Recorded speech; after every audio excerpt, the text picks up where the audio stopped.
너희는 말세에 나타내기로 예비하신 구원을 얻기 위하여 믿음으로 말미암아 하나님의 능력으로 보호하심을 받았느니라. 그러므로 너희가 이제 여러 가지 시험으로 말미암아 잠깐 근심하게 되지 않을 수 없으나 오히려 크게 기뻐하는도다.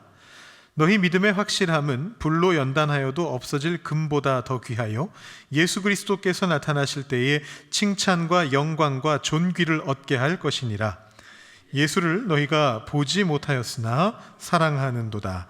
이제도 보지 못하나 믿고 말할 수 없는 영광스러운 즐거움으로 기뻐하니. 함께 읽겠습니다. 믿음의 결국 곧 영혼의 구원을 받음이라. 아멘. 기쁨의 50일 잘 지내고 계십니까? 오늘 기쁨에 대한 두 번째 말씀을 여러분들과 나누고자 합니다. 고난 속에서, 슬픔 속에서는 우리가 어떻게 기뻐할 수 있는가라는 그런 질문입니다. 성경이 우리에게 항상 기뻐하라라고 가르치고요, 심지어 고난 중에도 기뻐하라라고 그렇게 가르쳐 주죠. 끊임없이 그렇게 가르칩니다. 오늘 우리가 읽은 이 베드로전서 본문 속에도 나옵니다. 불같은 시험 속에서 오히려 기뻐한다, 이렇게 선포하고 있습니다. 자, 그런데 여러분, 솔직하게 우리의 모습을 돌아보면 내가 어떤 그런 감당할 수 없을 만한 위기나 고난 속에 있을 때 누군가 내 옆에 와서 성경에 항상 기뻐하라고 했으니 그래도 기뻐하셔야죠, 웃으시죠 라고 만약에 이렇게 말을 한다면 그 말이 위로로 들려질까요? 아마 폭력으로 들려질 겁니다. 내 상처를 후벼 파는 아주 잔인한 폭력처럼 들릴 겁니다. 우리는 종종 이 성경이 말하는 기쁨에 대해서 오해합니다. 고난 속의 기쁨을 일종의 자기 최면 아니면 정신승리라고 그렇게 착각합니다. 속으로는 피눈물이 나고 미칠 듯이 아픈데도 믿음이 없는 사람처럼 보일까봐 겉으로는 안 아픈 척, 슬프지 않은 척 억지로 미소 짓는 것을 훌륭한 신앙이라고 포장합니다. 그래서 교회 주차장 들어설 때까지만 해도 세상 다 산 표정으로 한숨을 푹푹 쉬면서 교회에 오셨는데 이 본당문을 열고 교우들 있는 곳으로 들어서시는 순간에 마치 우리 인공지능 AI 로봇처럼 입꼬리를 싹 올리면서 미소 지으면서 할렐루야, 은혜 충만합니다, 이렇게 마치 자동응답하듯이 그렇게 이야기하시는 경우들도 있습니다. 우리가 거룩을 연기하는 연기자가 되는 거죠. 혹은 아주 위험한 도피주의에 빠지게 되는 경우도 있습니다. 어차피 이 땅은 고통의 바다니까 나중에 죽어서 천국 가면 하나님이 다 보상해 주실 거니까 지금 겪는 고통은 그냥 눈 감고 어떻게든 버텨보자, 참자, 이렇게 생각하는 경우들도 있습니다. 여러분, 과연 성경이 말하는 기쁨이 현실의 아픔을 단지 억누르기만 하는 마취제라거나 죽음 이후의 세상만 바라보면서 버티는 맹목적인 정신 승리일까? 그러니까 이 질문을 해보게 됩니다. 자, 이 무거운 질문에 대한 어떤 실마리를 한번 찾아보기 위해서 제가 여러분들께 대중가요 하나를 소개해드리면서 오늘 말씀을 시작하려고 합니다. 아주 지금 센세이션을 일으키고 있는, 깊은 울림을 주고 있는 곡인데요, 제가 예전에도 한번 소개해드렸던 우리 기독교인 남매, 우리 기독교 가수 악뮤가 있습니다. 이 악뮤가 3주 전에 기쁨, 슬픔, 아름다운 마음이라고 하는 곡을 발표했습니다. 네, 오늘 설교 제목을 제가 거기서 따왔습니다. 바로 저 제목입니다. 기쁨, 슬픔, 아름다운 마음. 이 노래가 수많은 사람을 울리면서 화제가 된 이유는 그 배경과 가사 때문인데요, 이 동생인 이수현 청년이 심각한 우울증 그리고 슬럼프에 빠져서 어느 정도였느냐 하면 방에 암막 커튼을 달아놓고 햇빛이 들어오지 못하게 막아놓은 채로 1년 동안을 그 방 안에서 나오지 않는 그런 시기가 있었다고 합니다. 그때 오빠인 이찬혁 청년이 그 어둠 속에 웅크리고 있는 이 동생을 방 밖으로 불러내고 살려내기 위해서 만든 노래가 바로 이 곡입니다. 여러분, 가사를 조금 소개해드리면 이렇습니다. 기쁨 뒤에 슬픔이 오는 건 아름다운 마음이야. 쫓아내지 말고 품어주어라. 아주 예쁜 돌이 된단다. 너의 웃음과 조화로운 너의 눈물, 이보다 더 좋은 것은 없어 라고 이렇게 고백을 합니다. 우리 이 남매가 부르는 치유의 노래를 먼저 한번 잠깐 우리 영상으로 함께 들어보고요, 제가 이어서 말씀 전하도록 하겠습니다.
네, 여기까지만 보겠습니다. 네, 끝까지 보고 싶으신 분들은 검색해서 찾아서 보시면 되겠습니다. 여러분, 영상 보시면서 어떤 마음이 드셨습니까? 지금 이 유튜브에 올라와 있는데 그 댓글을 보면 아주 아픈 사연들이 쏟아지고 있는 상처받은 자들의 성소가 되었습니다. 3주가 지났는데 수백만 명이 그 곡을 보았고 그 밑에 9,000개가 넘는 댓글이 달렸습니다. 근데 그 댓글의 내용들이 어떤 거냐 하면 펑펑 울면서, 노래를 들으면서 울면서 무너졌던 삶 속에서 위로를 받는다는 그런 내용들이에요. 한 누리꾼은 이런 댓글을 남겼는데, 동생을 살려내더니 기어이 나와 우리를 살려내는구나, 이런 고백을 하기도 했습니다. 그것이 지금 사회 현상처럼 일어나서 여러 방송사에서 이 영상을 보면서 거기 있는 댓글들을 보면서 이렇게 방송으로 소개하기도 했습니다. KBS, SBS, YTN 아주 유명한 방송사들이 하나같이 이 현상을 소개했었습니다. 왜 사람들이 이 노래에 이렇게 엄청난 위로를 받는 걸까요? 오빠가 우울증에 빠진 동생한테 야, 빨리 털고 일어나, 슬퍼하지 마, 웃어 라고 그렇게 폭력적으로 기쁨을 강요하지 않았기 때문입니다. 그 대신에 햇빛 뒤에 그늘이 있는 건 사랑스러운 거야, 기쁨 뒤에 슬픔이 있는 건 아름다운 거야 라고 얘기하면서 너의 웃음과 너의 눈물이 조화를 이루는 것이 가장 좋은 거야 라고 고난과 슬픔의 감정을 있는 그대로 긍정하고 따뜻하게 품어 주었기 때문이죠.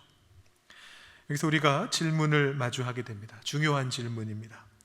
눈물과 슬픔을 부정하지 않고 끌어안을 때에 오히려 그 안에서 생명을 살려내는 힘이 솟아나오게 된다라는 이 놀라운 고백이 단지 음악적인 어떤 감수성이 뛰어난 젊은 기독교 가수들만의 개인적인 깨달음일까요?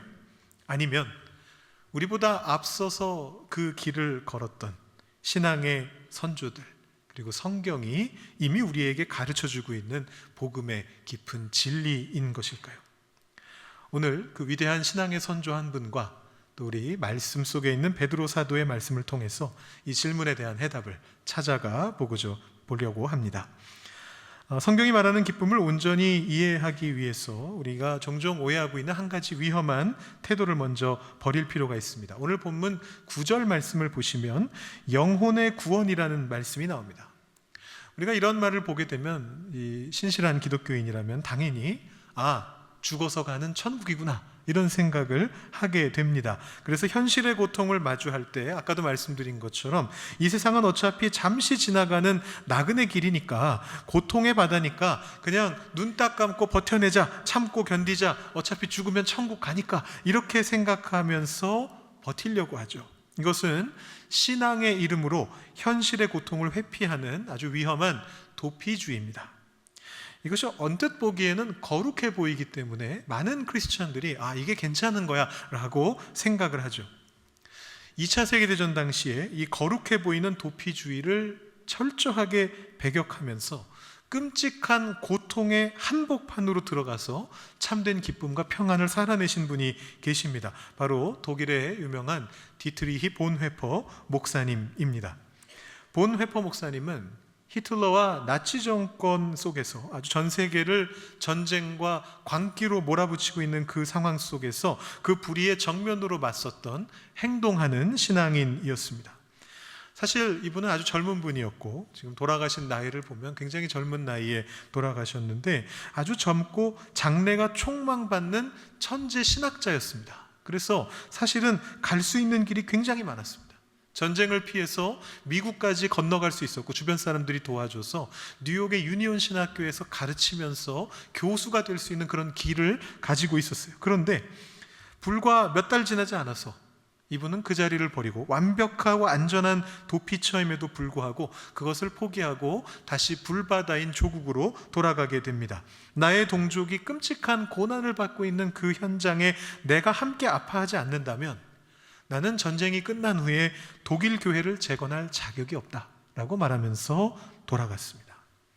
결국 그는 히틀러 정권에 저항하는 지하 조직에 가담했다가 1943년에 게슈타포에게 체포가 되었고 악명 높은 감옥 속에 갇히게 됩니다.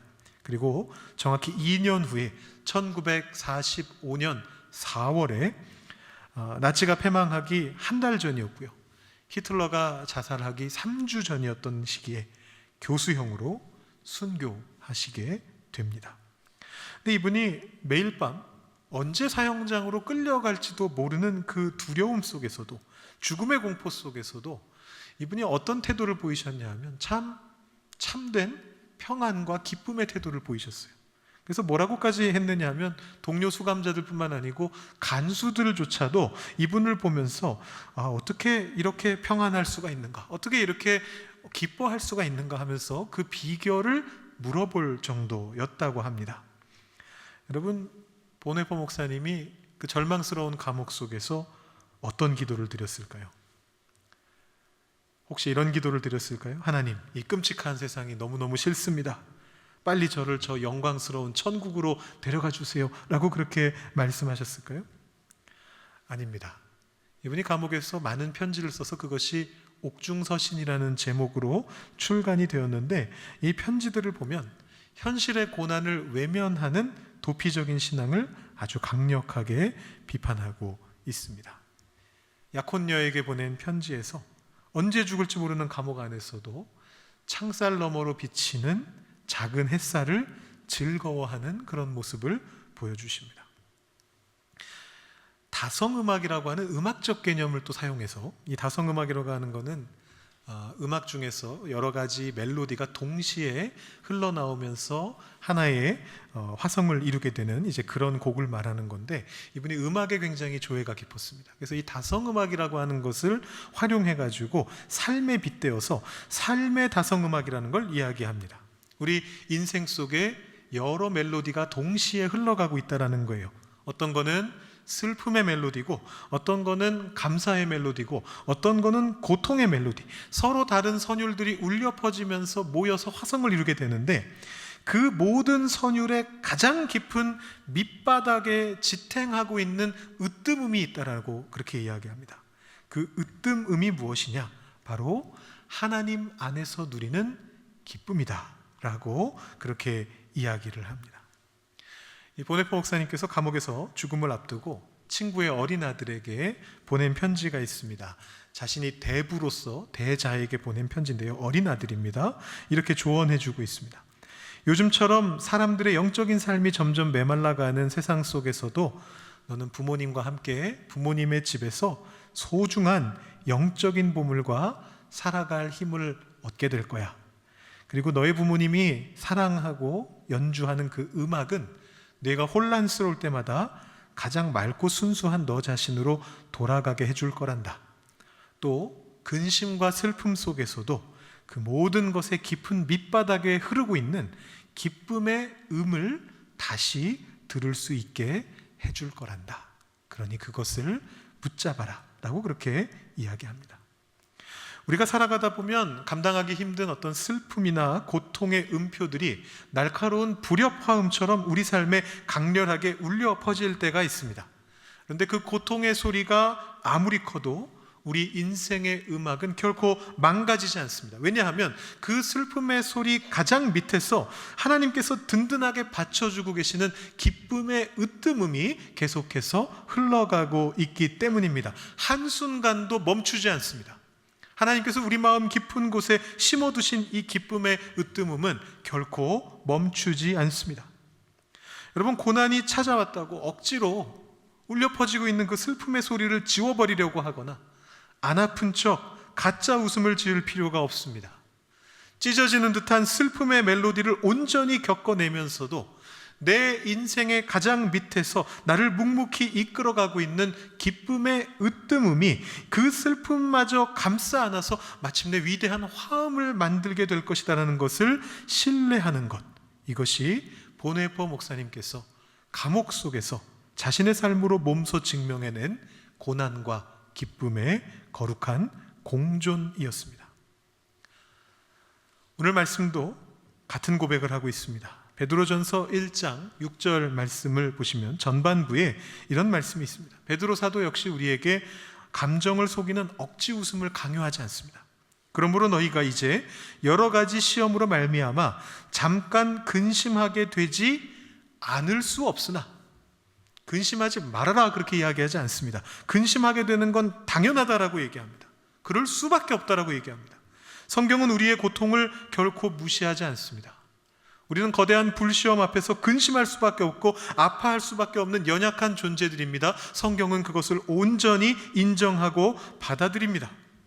우리가 아까 들었던 노래의 가사처럼 슬픔이 밀려오면 우리는 울어야 합니다. 성경은 우리의 눈물을 허락합니다. 슬퍼하는 것을 믿음이 없다라고 정죄하지 않습니다. 그렇다면 이렇게 처절하게 슬퍼하면서도 도대체 어떻게 우리는 그 슬픔과 동시에 기뻐할 수 있을까요? 베드로 사도는 6절 후반부에서 참 이해하기 힘든 역설을 선포하고 있습니다. 근심하게 되지 않을 수 없으나 반드시 근심하게 될 것이지만 오히려 크게 기뻐하는도다 라고 그렇게 고백을 합니다. 어떻게 이 가슴 아픈 슬픔의 소리와 큰 기쁨의 으뜸음이 함께 우리 삶 속에 울려 퍼질 수 있는 걸까요? 내가 마음을 굳게 먹고 긍정적으로 생각하면 될까요? 하나님이 나와 함께 하시니까 나는 나의 의지로 이 슬픔을 분명히 뛰어넘을 수 있을 거야, 훌쩍 뛰어넘어 이겨낼 수 있을 거야, 스스로 그렇게 자기에게 주문을 걸면 되는 것일까요? 아닙니다.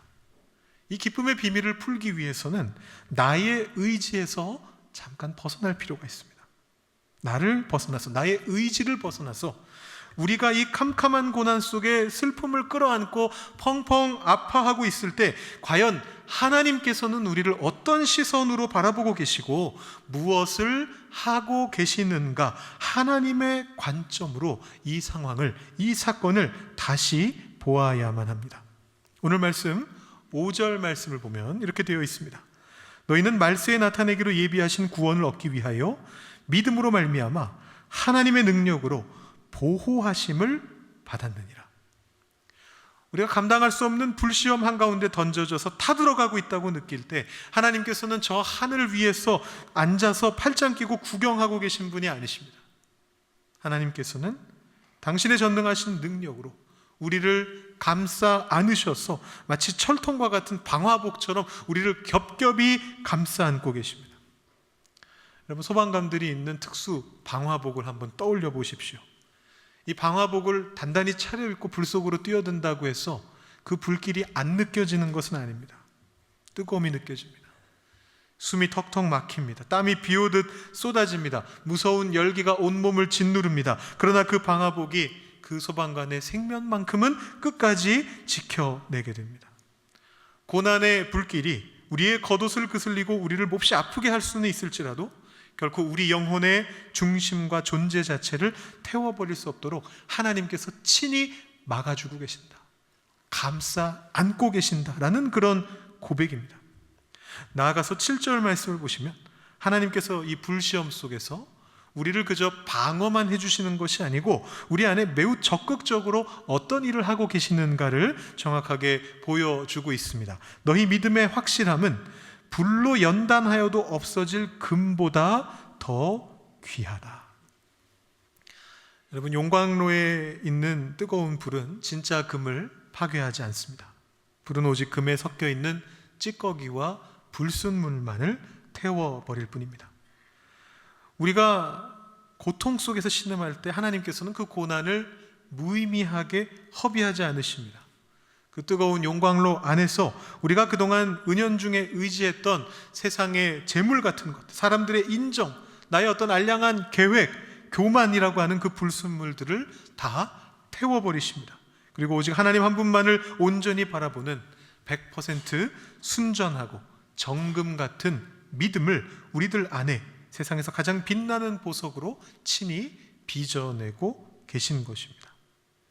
이처럼 고난 속에서 나를 보호하시고 나를 정금처럼 빚어가시는 하나님의 치열한 일하심을 깨닫게 될 때에 우리가 비로소 8절에 등장하는 위대한 반전과 마주할 수 있게 됩니다.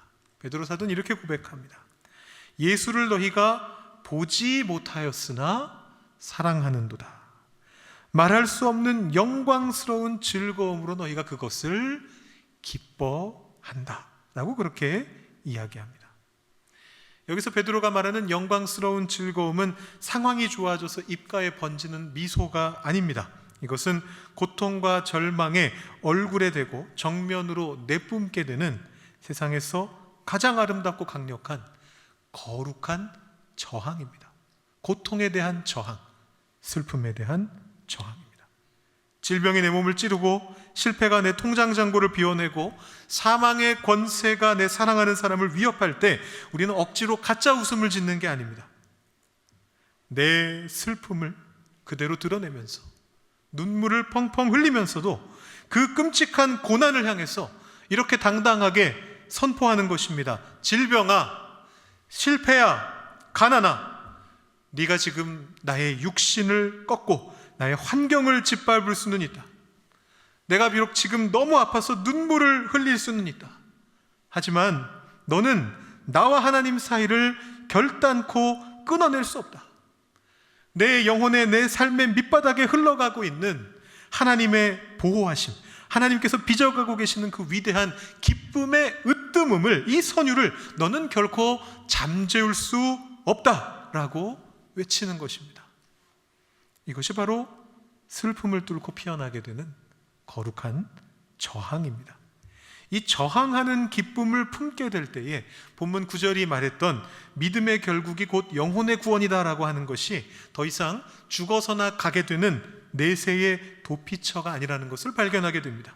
세상의 어떤 끔찍한 불시험도 하나님 손에 붙들려 있는 나의 존재를 파괴할 수 없다라는 그 완벽한 안전함을 다른 곳이 아니라 이 땅 위에서 숨쉬고 눈물 흘리며 살아가는 바로 이 땅 위에서 생생하게 누리는 삶이 되는 것입니다. 여러분, 이것은 어떤 위대한 신학자가 머리를 굴려서 만들어낸 이론이 아니고요, 단지 오래된 성경책 속에 등장하는 옛날 이야기도 아닙니다. 우리의 실제 삶에서도 똑같이 이렇게 고백이 됩니다. 제가 아까 설교 말씀 시작하면서 보여드렸던 그 악뮤의 노래, 거기 댓글 9,000여 개가 달려있다 말씀을 드렸는데, 거기 중에 제가 한 2가지 정도를 여러분들께 실제로 한번 보여드려 보겠습니다. 실제 사연이 이렇게 적혀 있습니다. 한 47살 여성분께서 이런 댓글을 남겼습니다. 4년 전 아이가 급성 간암에 걸리고 같은 해 어머니가 돌아가셨어요. 아이 항암을 마치니 제가 자궁암에 걸렸고 겨우 직장에 복귀하니 남편의 일마저 무너졌습니다. 욥이 겪은 것과 같은 끔찍한 고난입니다. 근데 그 뒤에 고백이 참 놀랍습니다. 하지만 이런 일을 겪는 동안에도 아이가 회복하고 함께 스노보드를 타며 좋았던 일도 많았어요. 인생은 정말 퍼즐 같아서 단 하루도 소중하지 않은 날이 없어요. 힘든 날이 있어야 좋은 날을 감사하게 된다는 걸 알아가고 있습니다. 이렇게 고백을 합니다. 또 다른 분은 이렇게 적었습니다. 좀 젊은 분인 것 같습니다. 내가 삶을 마감하려고 마음먹은 날, 옥상에서 이 노래를 듣고 펑펑 울었습니다. 내가 아직 더 살 수 있는 걸까? 라고 그렇게 고백을 합니다. 여러분, 이것이 바로 슬픔을 온전히 끌어안고 피어나는 생명의 힘입니다. 고난에 대한 거룩한 저항입니다. 베드로 사도가 말한 보지 못했으나 믿으며 말할 수 없는 영광스러운 즐거움을 누리게 되는 삶입니다. 우리의 흐린 날도 화창한 날도 시린 날도 주님의 선하신 손 안에서 결국 다 아름다운 기쁨의 퍼즐 조각으로 맞춰질 것입니다. 오늘 말씀을 맺으면서 우리 곧 같이 부르게 될 찬양을 하나 소개하겠습니다. 여러분 거의 다 아시는 찬양일 텐데요. 저희 예전에도 많이 불렀습니다. 우리 본회퍼 목사님께서 처형당하시기 몇 달 전에 언제 죽을지 모르는 어두운 감옥 속에서 가족들에게 보낸 시입니다. 선한 능력으로 라고 하는 시입니다. 우리가 이것을 음을 붙여서 번역을 해서 음을 붙여서 독일 교회가 찬송가로 부르고 있는 것을 저희가 같이 부르는데요. 이 가사도 참 은혜로운데, 노래로 만들어진 가사도 참 은혜로운데, 목사님께서 직접 쓰셨던 원래의 식구를 보면 오늘 우리가 나눈 이 고난과 기쁨의 조화가 훨씬 더 절절하게 담겨 있습니다. 시의 3년에서 이렇게 말씀합니다. 만일 주님께서 우리에게 고통의 쓰디쓴 잔을 최고조까지 가득 채워 내미신다고 해도 우리는 떨지 않고 감사히 당신의 선하고 사랑 가득한 손에서 그것을 받으리라. 이렇게 고백을 합니다. 이건 억지 웃음이 아니라 하나님의 선하심을 신뢰하기 때문에 고난마저 끌어안는 아주 위대한 저항입니다. 그리고 마지막 7절에서는 이렇게 선포합니다. 그 선한 능력에 놀랍도록 보호받으면서 우리는 담대히 다가올 일을 기다리네 라고 그렇게 고백합니다. 오늘 베드로전서 5절 말씀에서 1장 5절 말씀에서 불시험 가운데도 하나님의 능력으로 보호하심을 받는다라는 그 완벽한 평안의 기쁨의 으뜸음을 이렇게 옥중에서 노래한 것입니다. 성도 여러분, 바로 이 기쁨의 으뜸음이 여러분들 마음속에서 계속해서 흘러가고 있다는 것을 신뢰하실 수 있기를 바랍니다. 여러분을 덮어 보호하고 계시고 여러분의 믿음을 정금처럼 빚어가고 계시는 하나님의 그 선한 능력이 지금 이 순간에도 여러분 마음속에, 여러분의 삶 속에 임하고 계신다는 것을 기억하시기 바랍니다. 나의 아픈 슬픔과 기쁨의 으뜸이 만나서 마침내 빚어내게 될 그 찬란한 음악을 기대하면서 여러분들께서도 우리 본회퍼 목사님의 위대한 고백을 여러분들의 고백으로 삼을 수 있기를 바랍니다. 오늘 예배에 함께 해주셔서 감사합니다. 복된 한 주가 되시길 기원하며 다음 주일에도 함께 해주시기 바랍니다. 아울러 토론토 한인 장로교회 유튜브 채널을 구독해 주시면 감사하겠습니다.